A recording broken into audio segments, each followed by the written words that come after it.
ఆత్మలోని శాంతము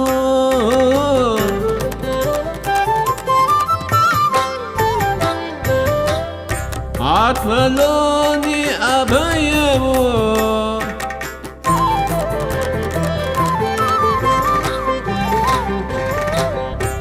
ఆత్మలోని శాంతము అని అభయము ఆత్మలోని శాంతము. అందరికీ నమస్కారం అండి. ఈరోజు 34వ రోజు.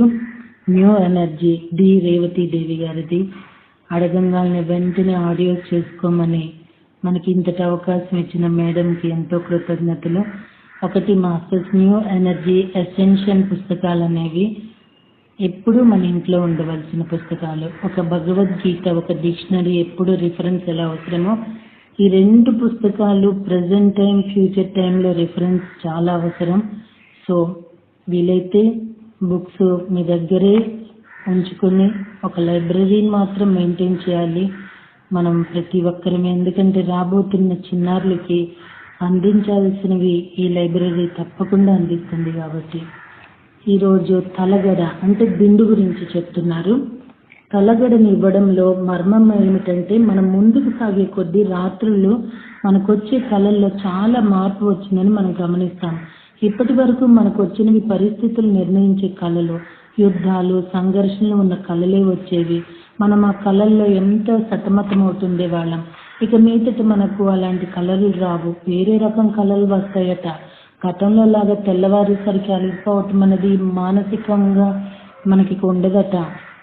చాలా ఫ్రెష్గాను, శక్తివంతంగాను అనిపిస్తుంది.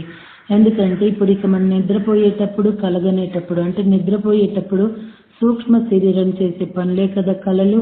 మనం మన మార్గదర్శకులతోనూ, మన ఏంజల్స్తోనూ, మన వ్యక్తిగత పరివారంతోనూ కలిసి కూర్చుంటాము, ప్లాన్లు వేస్తుంటాము. అయితే ఆ ప్లాన్లు వెంట వెయ్యటం అన్నది మన నాయకత్వంలోనే, మన ఇష్ట ప్రకారమే జరుగుతుంది. రాత్రులు మనం ఈ పరివారంతో కలిసి సమిష్టి సృష్టి కార్యాన్ని నేర్పుతాము. మన కొత్త ప్రణాళికను, మన కొత్త ఒప్పందాన్ని మనమే రూపొందిస్తాము. యుద్ధాలు, సంఘర్షణల గురించి కాదు మన కలయిక మీదట ఉండేది. పురోగమనం గురించి, సమిష్టి సృష్టి గురించి, శక్తివంతం కావటం గురించి ఉంటాయి. ఉదయాన్నే నిద్ర లేచేసరికి ఆ రాత్రి మనం ఏదో సృష్టించామన్న భావన మన మనసులో ఉంటుంది. ఆ నూతన సృష్టిని మన 3 పరిధుల వాస్తవంలోకి తెచ్చుకోవడానికి మనకు మనమే పరికరాలు, శక్తి సమకూర్చుకున్నామని అనిపిస్తుంటుంది. ఇక్కడ నిద్ర లేచేసరికి రాత్రంతా పోరాడుతూ సతమతమవుతున్న భావన కలగడానికి బదులుగా ఆనాటి కొత్త సవాళ్ళను ఎదుర్కోవడానికి సిద్ధంగా ఎంతో ఉత్సాహంగా ఉంటాము. మనలోని కాంతిని ప్రపంచంలోకి తీసుకెళ్ళడానికి మనం సంసిద్ధంగా ఉన్నట్లు అనిపిస్తుంది. 3, బ్యాటరీలు. మనము పొందబోయే న్యూ ఎనర్జీకి గుర్తులు. రోజంతా పనులతో అలసిపోతూ ఉండే బదులు ఎప్పటికప్పుడు రీఛార్జ్ అవుతూ ఉండవచ్చు. చాలా తొందరగా రీఛార్జ్ అయిపోతాం. ఈ బ్యాటరీలు మనకు బలాన్ని ఇస్తాయి.